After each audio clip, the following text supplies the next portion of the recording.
Hello, everyone, and welcome to my review of the Art of the Animated Series, the art book for Avatar The Last Airbender.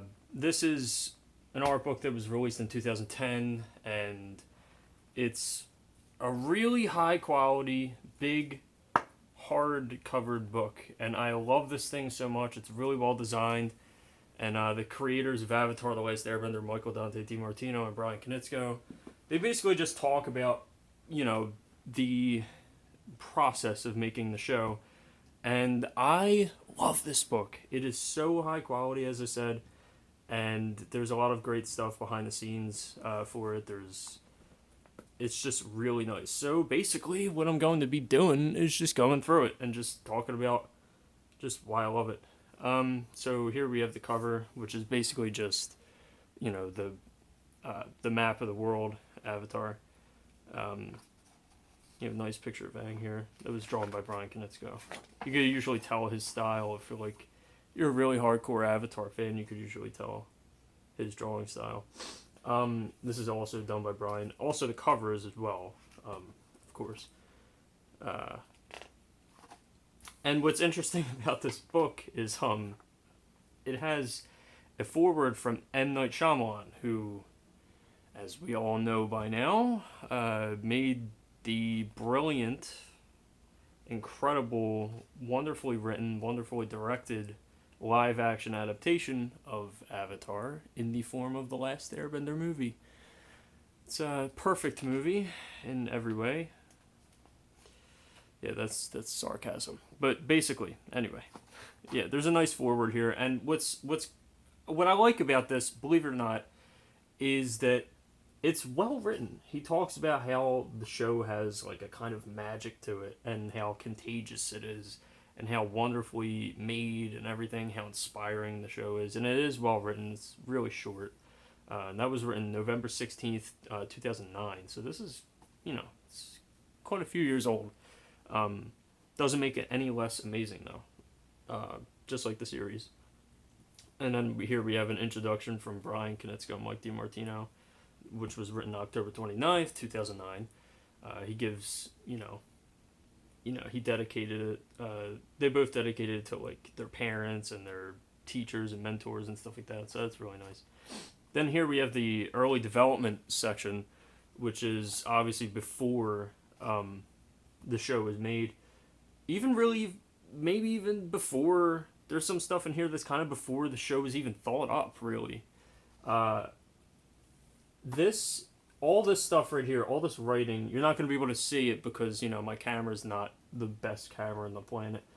But all this stuff right here, it says the story of how of Avatar really begins several years before its creation. And Mike and Brian, they switch off into these paragraphs talking about, the production and everything. And it's so good. It's so interesting, and honestly, this stuff, just the writing alone, the behind the scenes stuff, is more than enough of a reason to even get this book. If you're a fan of Avatar, it's just really, really great. And at the end of every page, or most pages, there's going to be these little excerpts right here, explaining maybe like a visual that's on the page or something like that. So that's a really nice feature of this book. This is like the first drawing of Aang, and yeah, it's really cool stuff, and it just goes through all the development art, like stuff that was drawn on like essentially napkins and like little pieces of paper just for the pitch, and like it's really, really great. So we have more of that, and then there's this polar bear dog thing, which they even say right here. Brian Konietzko says, unfortunately, this design didn't make it in the show, but maybe it'll turn up somewhere. And fans of The Legend of Korra will know that this polar bear dog was brought back to be an actual character in The Legend of Korra. So it's really cool how little details like that actually foreshadow what's to come, because this book even came out before The Legend of Korra. In fact, I think it was made in 2010, so it was made basically around the time they started to develop the Legend of Korra. So that's really cool. A little bit of foreshadowing there, because nobody would know until like I think 2011 that Korra was being made or something like that. Could be wrong, but then there's like some images that they had to create for the pitch of the show, some early concepts. Uh, then we go into like the development of the characters and stuff like that. Here's Aang, and how, you know, he looked. Very Brian Konietzko art style. I've basically known, any drawing that I see, it's not even in this book, but if I see a drawing, like, I know it's him, because he has like these rounded features and like these really exaggerated expressions and like big eyes, and everything looks very rounded. So like, yeah, all that stuff is like Brian Konietzko. Mike talks about how, like, early on they just talked about how Aang was referred to as Buddha Boy and like, or like Wind Boy and stuff like that. Really, really old, early, old development stuff. Here's Katara, which looks really cool. Then they have like the final expressions and stuff that's actually used in the show. Here we have Sokka too. And what I love is that this book goes in so much detail in certain sections about, like, just how they designed certain weapons based on like Native American weapons or stuff like that. It really makes you appreciate how much work goes into a show like this. And this isn't just your average everyday animated series. This was something that Brian Konietzko really wanted to shoot for cinematic quality on a TV budget, and like, this is a very ambitious show. So like, it's no surprise that all this detail went into all this stuff. I mean, just look at the angles that they had to draw, just to get Appa right in certain angles and stuff like that. It's really, really crazy. How they like used manatees and stuff like that for reference, for like the flying bison and stuff like that. The attention to detail is incredible. Then you have Momo, which some poses and stuff like that were actually inspired by Brian Konietzko's cat.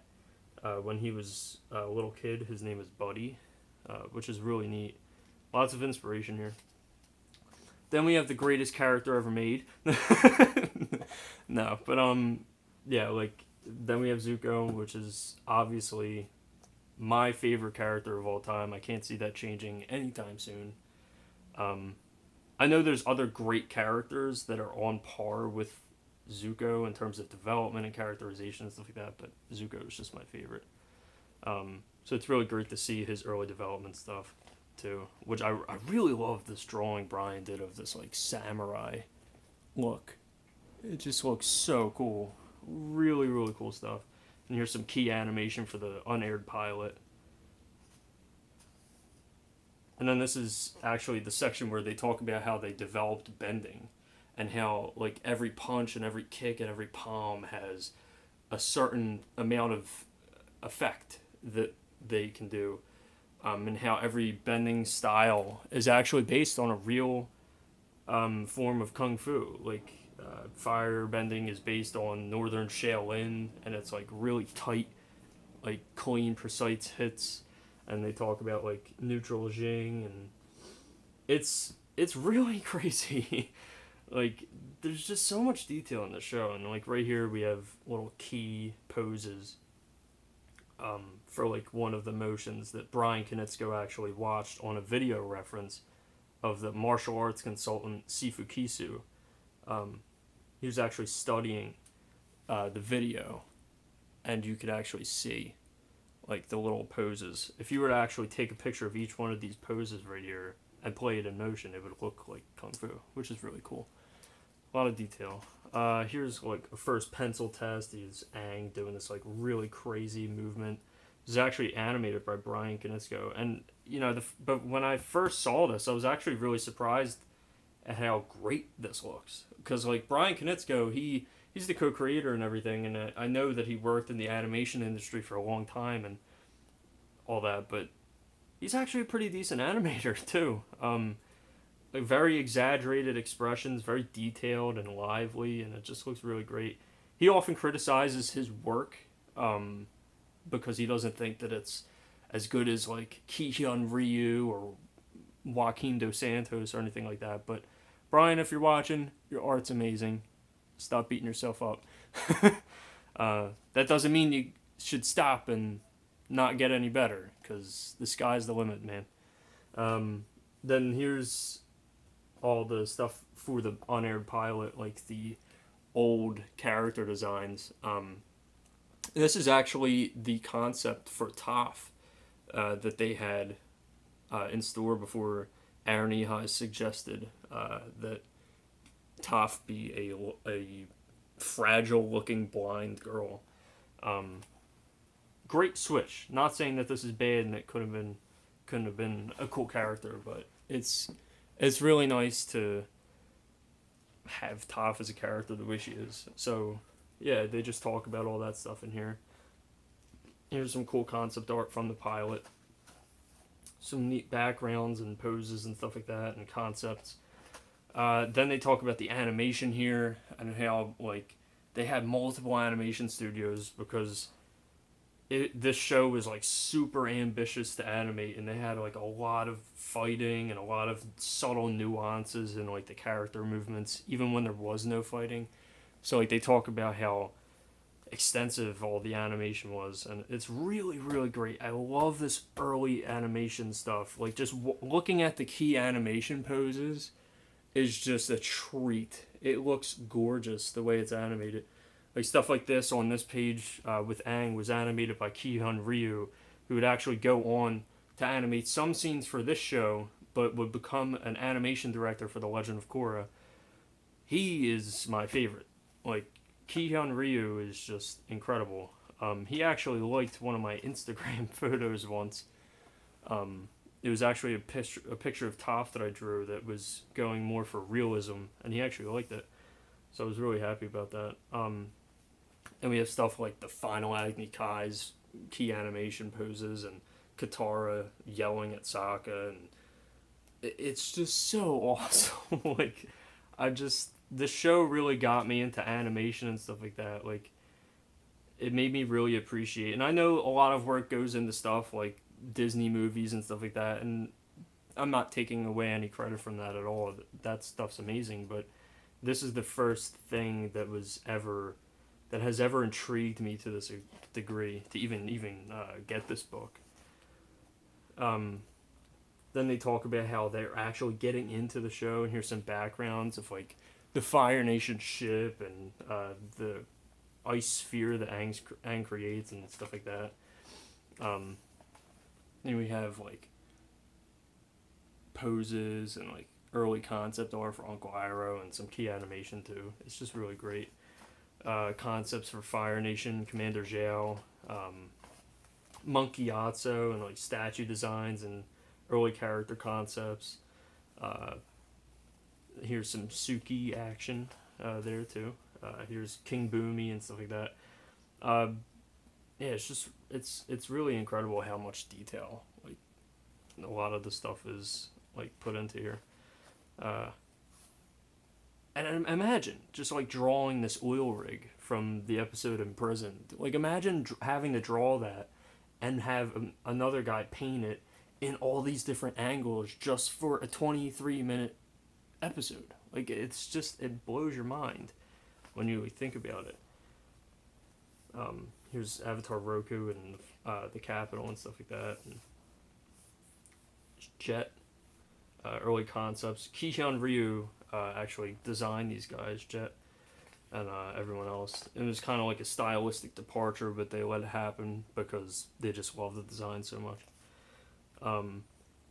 Here's some the tree houses, Jet's gang, and how it was actually inspired by one of the directors, Dave Filoni, who went on to work on Star Wars: The Clone Wars, that animated series, because he's such a huge Star Wars fan that like they let them like do an Ewok inspired like area like Star Wars, so that's really cool. Some really great posing for like Smellerby and all them. And then the Great Divide, which is the least liked episode, but there's still a little bit of stuff here. And I think it's funny though, because like that page only gets like that episode only gets like one page.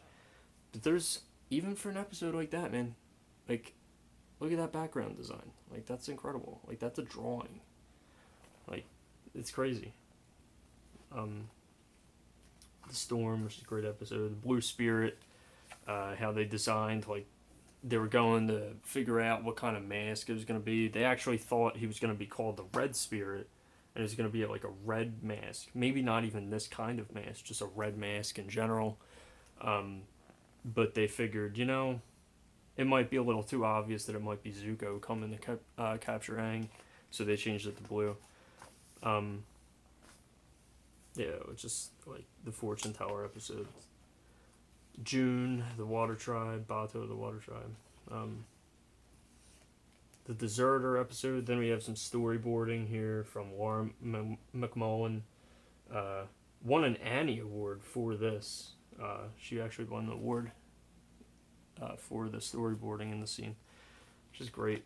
It's actually really great to actually look at these storyboards and you look at the little sample dialogue that they would use in the final cut, and it kind of like hits you with like the gravity. Like right here, just like there's dialogue from Jong talking about like destiny. What would a boy know of destiny? Like just you read that stuff and you kind of like you're taken aback to like this is a Nickelodeon show, and like how much dedication and love and passion went into it.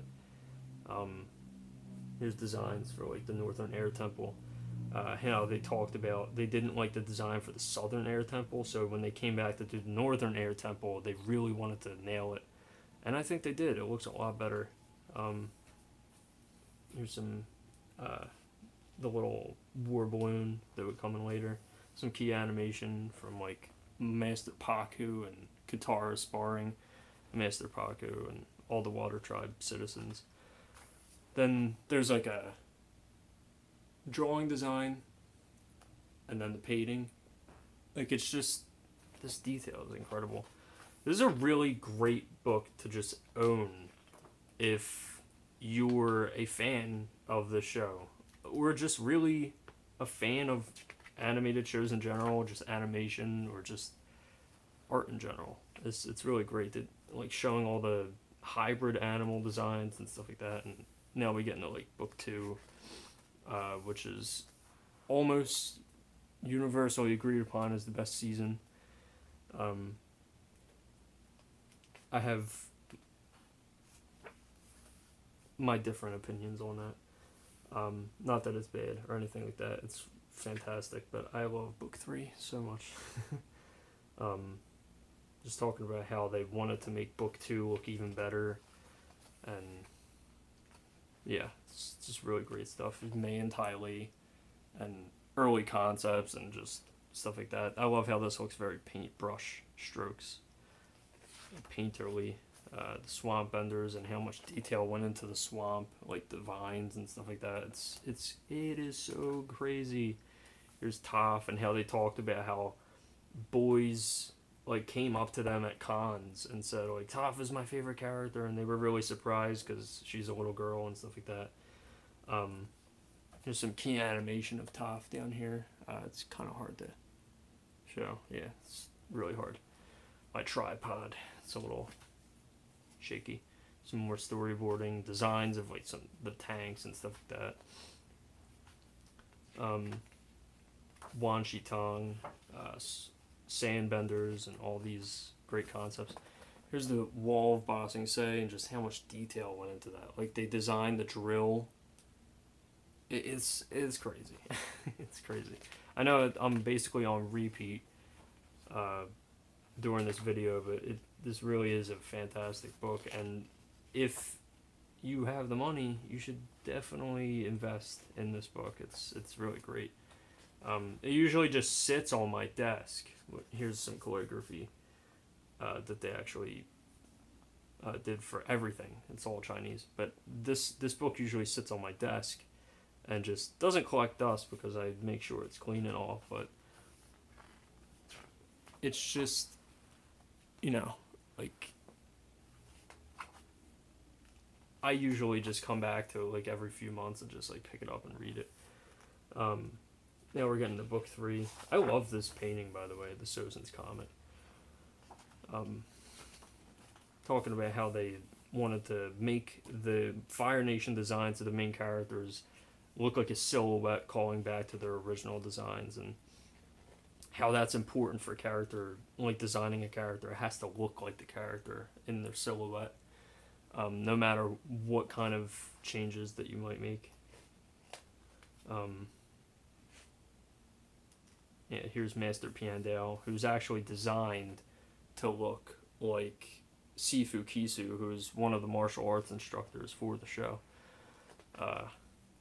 Combustion Man, all the Fire Lords that they show.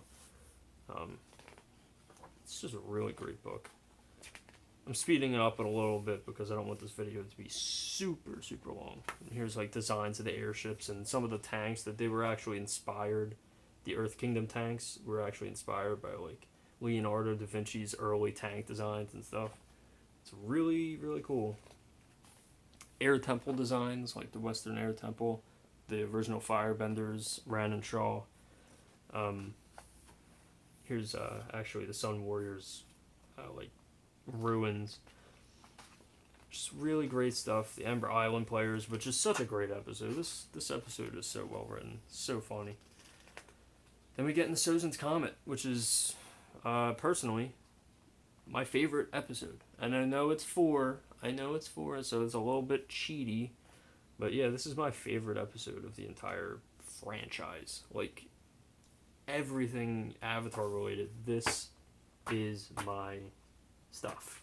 Like, this is my bread and butter. I love Citizens Comet. So, so good. Here's the lion turtle designs, and look how detailed that is. It's crazy. Like, it's amazing how much detail went into it. It's nuts. And they had a lot bigger budget for Citizens Comet too, so they were able to pull off a lot more. And they talk about how they wanted Citizens Comet to be like a last hurrah. Like, it needed to look like a movie more than any other episode. And you could see it in the detail, the paintings and stuff like that. And the character animation's really great. Here's Ancillary Art, and it's just promotional art and concepts for DVD covers. This actually, I think this is the one they're referring to. This poster right here was actually hung in Times Square for over a month. So that's really cool. Imagine like that poster just above Times Square on one of the buildings. Like, that's awesome. It must have also been a lot of money. But big budget Nickelodeon stuff. DVD covers and stuff like that. Posters. Comic-Con exclusive posters and stuff. And here's some like chibi art. Really cool. Here's some caricatures of like people on the crew, like Mike and Brian, like just doodling each other and stuff like that. It's really great. And here's the closing point where they just say, "I'm glad you loved the show and made it this far into the art book." And yeah, that's pretty much the book. Ends off the same way it began. And there we go. A stunning masterpiece of animated storytelling. And I would not disagree with that statement in any way, shape, or form. This book is amazing. I love everything about it. I really do think that, like, I know I said this probably like multiple times in this video, but if you are a fan of Avatar, this book is a must-own. Like, it really is. Some may think like, oh, it's every episode condensed into this little book. Not little, but it's all condensed into this book. I wish there were multiple books based on each book.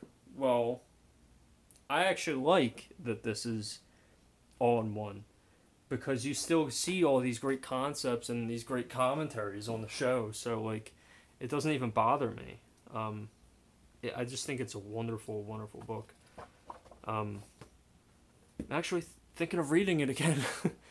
So, yeah. Thank you guys for watching, and I will see you guys on the next video. See ya.